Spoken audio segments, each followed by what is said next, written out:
Some people say it's just a useless party trick, while others argue that it's also helpful for climbing. Welcome back to another video. In this video, I'm not going to discuss the merits of each side, but I'm going to give you some exercises that will hopefully help you to achieve the one-arm pull-up, no matter if you want to train it for showing off to your friends or whether you think it's going to help out with your climbing. Let's get into it. Alright, first of all, you obviously have to be able to do some nice, normal pull-ups with a clean form, which will serve as the foundation upon which you will build your one-arm strength.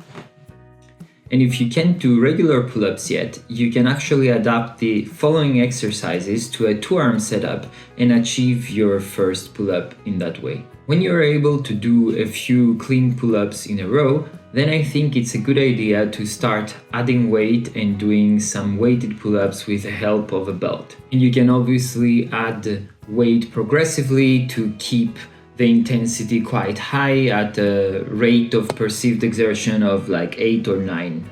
Once you're comfortable with more added weight, you can then start going into the unilateral exercises in parallel. And the easiest ones to start with are isometric exercises and eccentric exercises.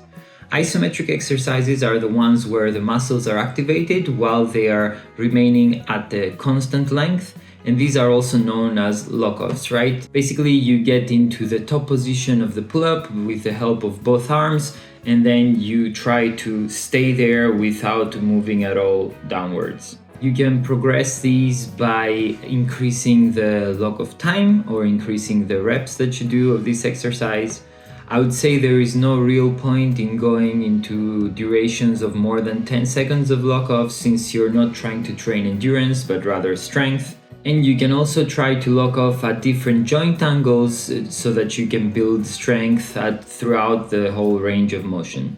Eccentrics, which are also known as negatives, are the ones where the muscles are activated while they are also lengthening. In these ones, you get yourself into the top position with the help of both arms, and then you slowly lower off of one arm in control. You can progress this by slowing down the movement further and by also adding reps.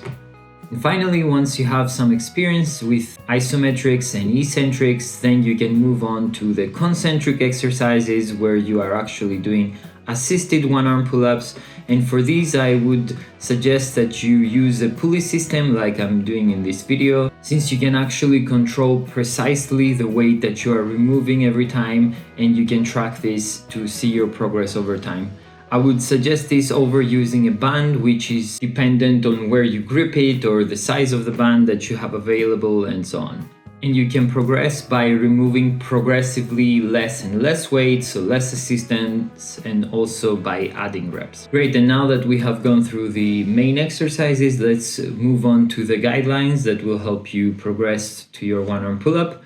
So first of all, the general principles of strength training still apply. Obviously, you want to be consistent with your training, you want to apply progressive overload, and you want to give enough time for recovery. I've gone into depth into these principles and more into my weight training video, which I will link into the description below that you can watch. In terms of timing for these exercises, I would suggest incorporating them into your warm-up, since you will be fresh to try hard, and it will also leave you feeling well recruited for your upcoming session. I would not do these exercises on your rest days, since, well, those days are meant for resting, and I have a video where I discuss the advantages of doing a longer climbing warm-up into which you can incorporate some strength training, and I will link to that in the description below. Finally, you might find that you're stronger on one arm rather than the other, and this is totally normal. For example, me, I'm stronger on my right arm.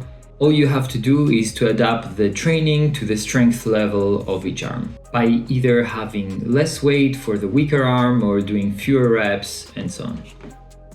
These exercises, along with the training principles that we just discussed, will for sure help you to progress to the one-arm pull-up. Just remember to stay consistent with your training and to avoid injury at all costs, and the results will take care of themselves, essentially. Let me know in the comments which exercise is your favorite and whether you have any additional exercises that have helped you achieve the one-arm pull-up in the past, and whether you have any tips or tricks that help you unlock the one-arm pull-up, and see you all in the next video.